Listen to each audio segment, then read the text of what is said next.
गांव जुआ के प्रांगण में बैठी मेरे पिता तुल्य बुजुर्ग नौजवान साथी और आवाज सुन रही मेरी मातर शक्तियां, आप सभी के चरणों में आपके बेटे आपके बच्चे हर्ष चिकारा की हाथ जोड़कर राम राम। एक एक बात 1 लाख रुपए की होगी। हाथ जोड़कर आप सबसे एक ही विनती है, उस बात की कीमत को समझे और सिर्फ 2 मिनट के लिए सभी मौन धारण करें, चुप होकर हर बात को समझने की कोशिश करें। आज 28 सितंबर शनिवार का दिन, जिस दिन शहीद आजम भगत सिंह जी ने जन्म लिया था, 28 सितंबर 1907 को, उस दिन भी शनिवार ही था। आज के दिन सुबह के टाइम 9 बजे, बेटा चुप हो जाओ, सारे पिटोगे। आज के दिन सुबह के टाइम 9 बजे सरदार किशन सिंह, उनके एक सपूत्र हुआ जिसका नाम था भगत सिंह। भगत सिंह का नाम भगत सिंह क्यों रखा गया? जिस दिन भगत सिंह का जन्म होया, उसका काका और उसका पिता दोनों जेल के अंदर थे। भगत सिंह के जन्म लेते ही दोनों की जमानत हो गई थी, दोनों जेल से बाहर आए थे। तो उसकी दादी ने लाड चाव में रखा था, मेरा पुत्र बड़ा भागा वाला है, भागा वाला से भगत नाम रखा गया।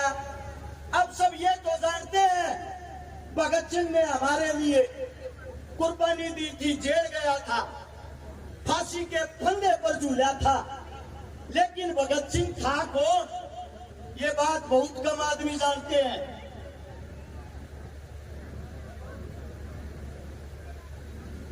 सबसे बड़ी चीज, शहीद आजम भगत सिंह, उनके काका, दोनों के दोनों उनके पिता, तीनों के तीनों क्रांतिकारी, उनके दादा अर्जुन सिंह क्रांतिकारी। देश के लिए उनके काका ने जेल के अंदर ही अपनी शहादत दे दी थी। अब बात यह आती है, भगत सिंह की ज्यादा लंबी चौड़ी बात बताऊंगा तो शायद आप लोगों की समझ में नहीं आएगी, लेकिन उसके जीवन की एक आखिरी 12 घंटे बताता हूँ। आखिरी 12 घंटे आपकी आंखों से आंसू की जगह खून निकल आएगा। 23 मार्च का वो दिन, सुबह की टाइम जोरदार आंधी आती है और जेल के बाहर से आता है जेल का नाई बरकत सिंह। ओए आज मेरा भगता नहीं रहेगा, ओए आज मेरे भगते को फांसी तोड़ देंगे। हर जेल के गेट को बंद करते हुए रोते हुए इतनी देर में बाहर से पुलिस प्रशासन आती है कि भगत सिंह को जेल से बाहर निकालो। 13, 14, 15 नंबर बैरक में तीनों दोस्त, भगत सिंह, राजगुरु, सुखदेव। 14 नंबर में भगत सिंह। अगर कोई साथी ये सोचता हो ज्यादा लंबा तगड़ा भगत सिंह था, 5 फुट 10 इंच हाइट, 57 किलो वजन, 27 की कमर, 32 की छाती, 7 से 8 नंबर का जूते का साइज, 6 बाई 6 की उसकी चक्की थी जिसके अंदर वो विश्राम करता था। भगत सिंह का वजन फांसी के टाइम 5 किलो बढ़ गया था। भगत सिंह को फांसी के लिए बाहर निकालते हैं और बाहर निकालकर जब फंदे की तरफ लेके जाते हैं, वो टाइम था शाम के 7:30 बजे का। भगत सिंह को फंदे पर लेकर गए, तीनों दोस्त एक साथ खड़े हैं। अंग्रेज पूछते हैं कोई आखिरी ख्वाहिश? शहीद आजम कहता है तुम जैसे कुत्तों को देश से बाहर निकालना। अंग्रेज कहते हैं इससे दूसरी कोई ख्वाहिश? भगत सिंह कहता है एक बारी तीनों दोस्त गले मिलना चाहते हैं। तीनों दोस्तों के हाथ खोल दिए जाते हैं, तीनों गले मिलते हैं। गले मिलते ही बड़े खुश होते हैं, बड़े हंसते हैं और मुस्कुराते हुए कहते हैं मेरे दोस्तों अगले जन्म में फिर मिलेंगे। तीनों फांसी के फंदे को चूमते हैं और तीनों जब फांसी के फंदे को चूमते हैं, 7:30 से लेकर 7:33 पर उनको फांसी तोड़ दिया जाता है। फांसी तोड़ने के बाद तीनों को जब नीचे उतारा गया उसके बाहर जो आवाम थी, जो जनता थी, वो दिल मिला रही थी, वो रो रही थी। उस जनता की संख्या 1 लाख से ज्यादा थी। अब यहीं से एक बात सोचना, वही लाहौर जेल है, उस जेल के अंदर जहां मैं खड़ा हूं, यहाँ भगत सिंह फांसी तोड़ा गया है, और उस जेल के चारों तरफ ये जो जनता यहाँ बैठी है, ऐसे ही जेल को घेरे हुए 2 लाख से ज्यादा आदमी थे। अगर एक आदमी एक ईंट को उठाता, जेल नाम की वहां चीज नहीं बचती। उन्हीं के अंदर जेल के बाहर एक बोगा भंगी खड़ा था, बोगा वाल्मीकि जिसका नाम था, और भगत सिंह से जिसने ये बोला था, ओए भगते, तेरे को आखिरी रोटी अपने हाथ की खवाऊंगा रे। जो बोगा वाल्मीकि था, वो भगत सिंह की जेल की सफाई करता था। भगत सिंह ने एक दिन उससे कहा, सीते जी, अग बेटा मेरे लिए रोटी लेके अपने घर से। बोगा कहता, मैं वाल्मीकि समाज का हूँ, आप उच्चतम समाज से आते हो सरदार जी, मेरे हाथ का खाना कहाँ खाओगे। भगत सिंह ने कहा, तू मेरी बेबे है, तू मेरी माँ के समान है, जो मेरे मलमूत्र को साफ करता है। जब मैं अपनी बेबे की याद करता हूँ तो तेरे अंदर अपनी बेबे देखता हूँ, मेरे हाथ की, तेरे हाथ की मैं रोटी खाना चाहता हूँ, रोटी बना के लाना। बोगा रोटी बना के लाता है, भगत सिंह के सामने रख देता है। भगत सिंह ने टूक तोड़ के जब मुंह में दिया ना, बोगे की आख्या मासवान लागे रे भगते, तना लोग ठीक पूछे रे, तू जात पात धर्म मजहब कहीं नहीं मानता रहे, सबसे बड़ा एक ही चीज है, और वो चीज है भाईचारा। उसी बोगे से भगत सिंह ने कमेंट किया था कि जब भगता फांसी टूटेगा, आखिरी रोटी तेरे हाथ की खागा। और वो बोगा जेल के कबाड़ पीटता है, अरे मेरे भगते ने मेरे हाथ का एक टूट तक खा लेने दो। अरे ओए बदतमीजो, उसके बाद फांसी पर चढ़ा दियो। बाहर बोगा रोन लाग रहा, परिवार रोन लाग रहा, और अंदर जिनको फांसी तोड़ी गई, उन्होंने देखा कि जेल के अंदर अगर सारी जनता भाग आई, कहीं जेल को ना तोड़ दे, इसीलिए ट्रक मंगवाया गया। एक ट्रक के अंदर भगत सिंह, राजगुरु, सुखदेव को, जिनको लेटा कर उनके कुल्हाड़ी से बोटे बोटे किए गए, और फिर एक बोरी के अंदर उनकी लाश को डाला। वह लाश डाल के जेल का पिछला गेट फाड़ के और कूड़े के निकाल के लेकर गए, और दूर ले जाकर सतलुज नदी के किनारे मिट्टी का तेल छिड़क के आग लगा दी।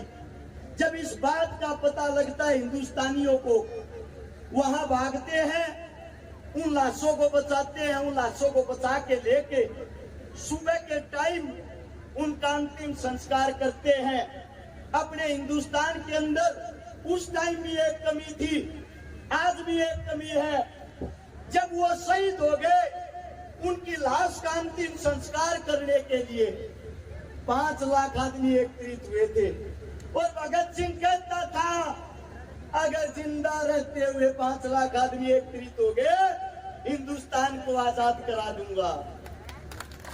आज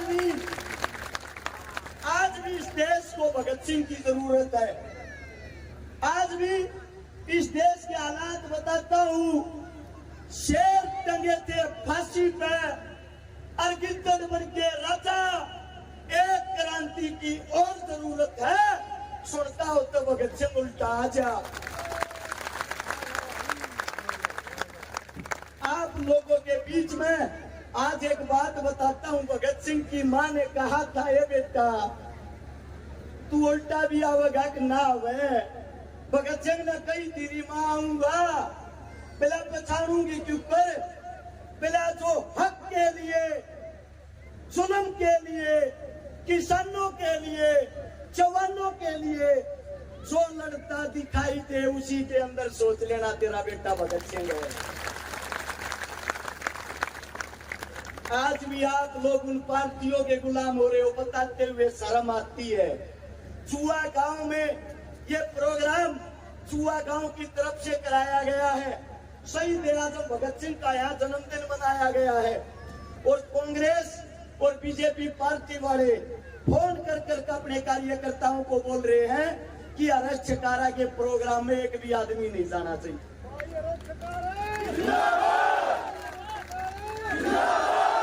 आप लोगों के बीच में एक का बात कहने लग रहा हूं, एक का बात इसको समझने की कोशिश करना। थारा छोरा भगत सिंह ने दोबारा जिंदा करना चाहा है, वह लड़ाई दोबारा लड़ना चाहा है। एक हफ्ता अपने बालक का साथ दे दो, 1000 भगत सिंह बना दूंगा, गारंटी है।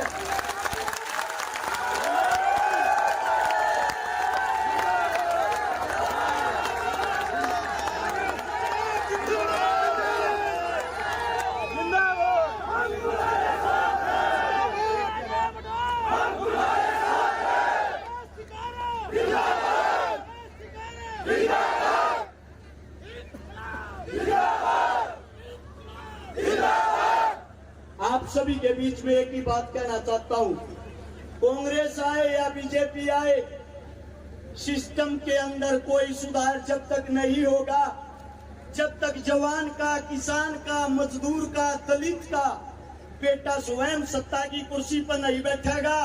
एक बात आप लोगों के बीच में कहता हूं, जब की बार हमने गवाना जीत लिया, अगली बार सारे गरीबा के बड़का में कुर्सियां पर बैठाऊंगा और हरियाणा जीत कर दिखाऊंगे।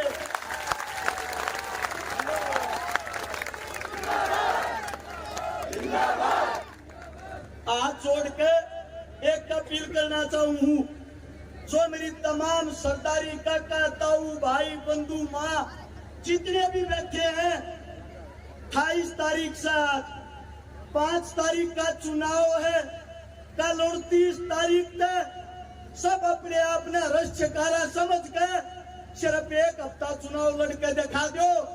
ये जो सियासी पार्टियों के गुंडे हैं, इनके राजनीति यारे पस्ते गारंटी देता हूं, खूंटी पर टंगवा दूंगा।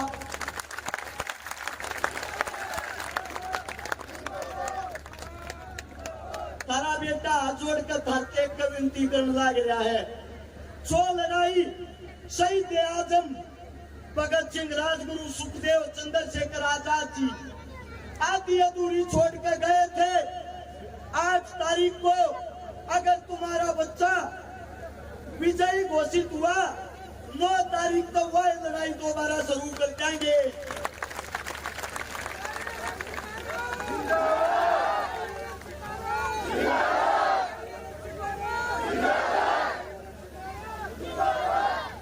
मेरी 5 महीने की बच्ची है, अपनी बेटी की सौगंध खा के कहूं, थारा बालक जब तक थारे बालक के शरीर में खून की आखिरी बूंद रहेगी, थारे लिए लड़ता रहेगा, जिंदगी में धोखा नहीं देगा रे।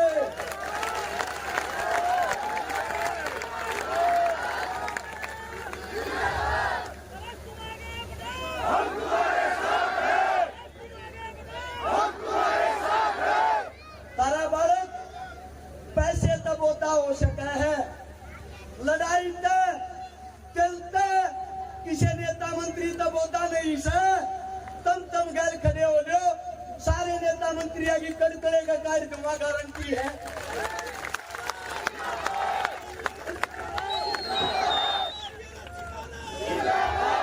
मेरे मुख से कोई गलत शब्द, गलत बात निकली हो, थारा बेटा हूं, थारा बालक सू, थारा यो प्यार प्रेम देख के थोड़ा भावुक हो गया, उसके लिए माफी चाहता हूं, क्षमा चाहता हूं।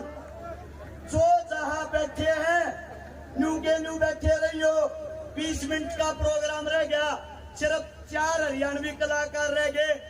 तमना अपने बच्चे की कसम लाकर कोकी तेते भी नहीं हल्लेगा, ना न्यू मानेंगे। चुआ गांव में गए थे, मारते सम्मान नहीं मिला। आज और के एक बात कहूं, इस धरती की कसम खा के कहूं, थारे दूध न थारा छोरा न जाओगा नहीं, गल गल खड़े हो लो।